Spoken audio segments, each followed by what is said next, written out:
guys! Welcome back to my YouTube channel. My name is Grace and today's video guys, gagawa ulit tayo ng makeup tutorial kasi sabi ko naman sa inyo na miss kong mag-makeup tutorial. So gawa ulit tayo ng makeup look, yung madaling makeup look lang para sa ating mga mamshi dyan. So anyway, let's start na guys with primer. So gagamitin ko tong Revolution Pro primer, but any primer guys you can always use. 'Di ba? Kahit ano lang. Hindi naman kailangan pare-pareho tayo ng makeup na gagamitin. Unless you bet mo yung yung makeup na ginagamit ko, then go for it. Pero kung meron kang ibang makeup collection, yun na lang din ang gamitin mo, bes. Okay lang yan. Laki ng tigyawat ko dito. Pimple marks. Kailangan natin yung takpan, bes. Meron pang mali ito. May baby pa ata na patubo, oh. Oh my God! Nasa baba yung dalawang bata, guys, naglalaro ng Xbox. Ang bango ng primer na to. Parang amoy coconut siya, guys.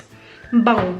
Okay, so foundation, guys. Gagamitin kong foundation is the Milani 2-in-1 foundation and concealer.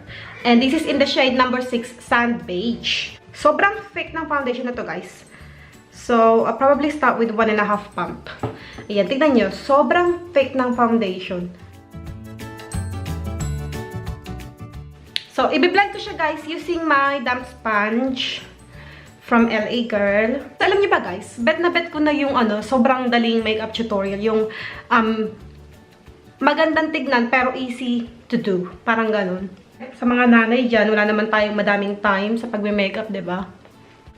By the way guys, this foundation has a medium coverage. As you can see guys, yung pimple marks ko, natakpan niya kagad. Okay guys, so ayan ang ating funda. Ayan na ang kanyang finish. Diba? Ang ganda ng coverage niya guys.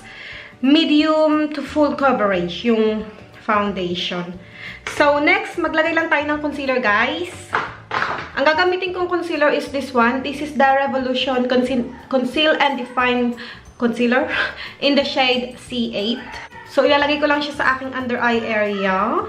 Ang ingay ng dalawang bata, bes. Ayan. Madaling matuyo tong concealer na to guys. So, kailangan natin bilisan na i-blend yung concealer na yan. So, maglalagay din ako sa aking nose bridge at saka yung pimple marks. Takpan din natin. So, maglalagay tayo dito. Yan, ganyan. So, i-blend na natin ng mabilisan best. Dahil mabilis siyang matuyo. Full coverage tong concealer na to guys.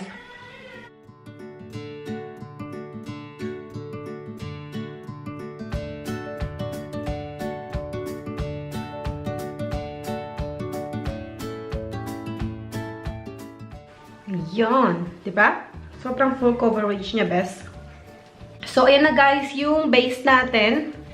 Okay, so, next guys, iset lang natin ang ating face using a powder. This is the BH Cosmetics Studio Pro powder. May shade to guys.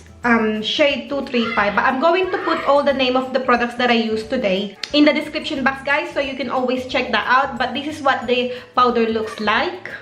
So iset lang natin ang ating face. Hindi na ako gumamit ng separate powder to set my concealer guys, kasi sobrang full coverage niya at saka matte finish yung concealer. So ganito lang. Set lang natin ng konti yung foundation at saka yung concealer.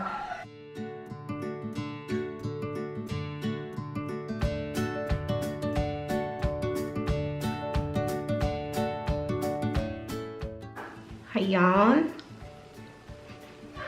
Medyo orange yung finish ng ng powder. Parang orange ba? Okay lang. Okay, so next guys, gagawin ko lang ang aking kilay kasi ayun yung makeup routine ko guys. After kong gawin yung aking base, gagawin ko yung kilay ko. So I'm going to do it off camera guys. But ilalagay ko yung link guys sa baba kasi kakagawa ko lang ng aking eyebrow routine. So check nyo sa description box below. Nandun yung link kung paano ko ginawa ang aking eyebrow. O kung paano ko ginagawa ang aking eyebrows. So I'll be right back. Hi guys! I am back. So, yan. Tapos ko na ang aking kilay. Ang ginamit ko pala guys sa aking kilay is my Anastasia Brow Pomade in the shade Dark Brown. Let's apply some eyeshadow guys. So, gagamitin ko tong palette na to from Makeup Revolution. I Heart Makeup Naked Chocolate Palette. So, ito yung gagamitin natin, bes. Ayun, yung itsura niya. Ay, Ayan. Ayan yung itsura ng palette. So, kuha tayo ng transition shade, guys. So, for my transition shade, guys, gagamitin ko, sobrang cool tone naman itong palette na to. Sige, go for cool tone tayo, best. So, transition shade, ito na lang. So, gagamitin ko tong shade na to as my transition shade. So, lagay lang natin dito.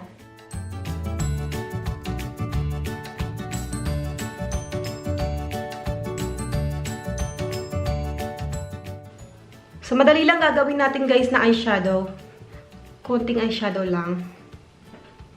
Yan. So, same shade, guys. Ito, ilalagay ko rin siya sa aking lower lash line. Lower waterline. Ano ba tawag ito? Lower lash line.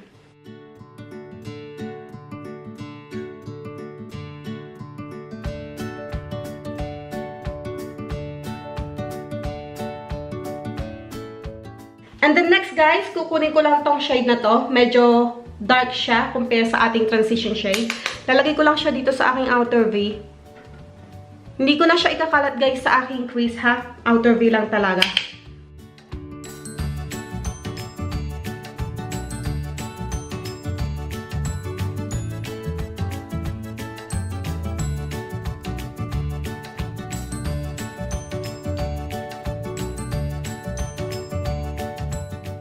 Okay, para sa ating eyelids naman, guys, kukunin ko itong parang bronze color na to.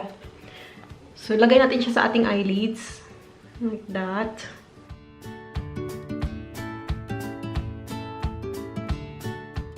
Okay lang kung medyo messy, guys.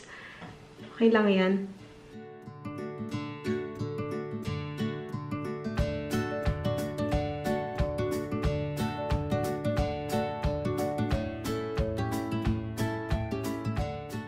Ayan. Ang ganda ng kulay na to, best. Bet ko. Ayan. And then, kukunin ko lang, guys, yung, yung brush na ginamit ko sa aking transition shade. So, ibabrush ko lang ng ganyan. Ibe-blend ko lang yung edges. Blend lang natin ng konti. Ayan na yung eyeshadow natin, guys. Diba? Ang bilis lang.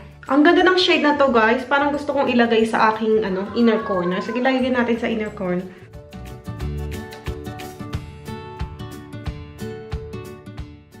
Yan. Kunti lang yung nilagay ko. Okay. So, next, maglagay tayo ng brown eyeliner sa ating waterline. This is from NYX. So, lagay lang natin ng brown. Best bet ko, guys, yung brown eyeliner kaysa sa black. Kasi mas soft tignan kapag, brown. Okay, so next, let's apply mascara. Gagamitin ko tong Maybelline Total Temptation Mascara.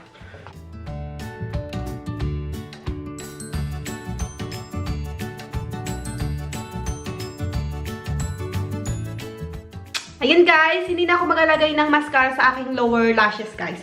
So next, let's apply some bronzer. So this is what I'm going to use today. Bahama Mama Bronzer. So bronze natin yung ating face.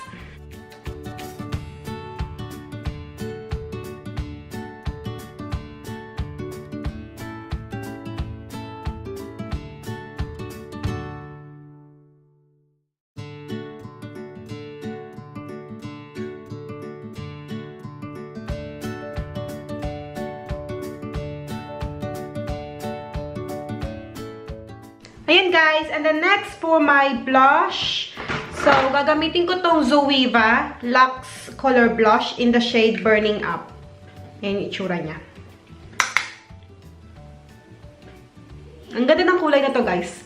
Ganito yung, alam niyo naman na ganito yung mga bet kong kulay. Parang mga peachy color. Ganon.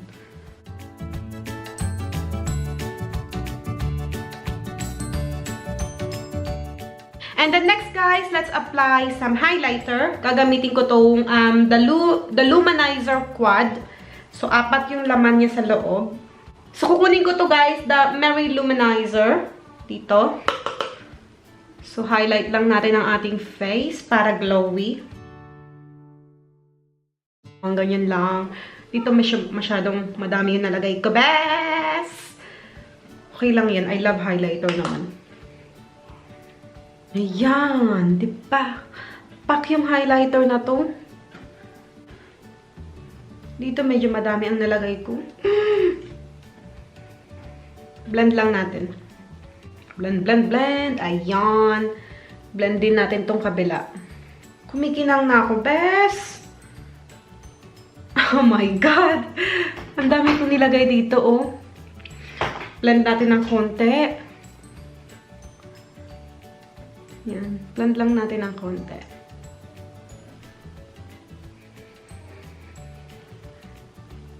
Ayan. Ayan. Okay na yan. So, maglagay tayo ng konti dito sa ating nose bridge. Ayan. Okay, so lastly, guys, maglagay tayo ng liquid lipstick. This is the L'Oreal Ultra Matte Liquid Lipstick. This is in the shade Volupto Choco.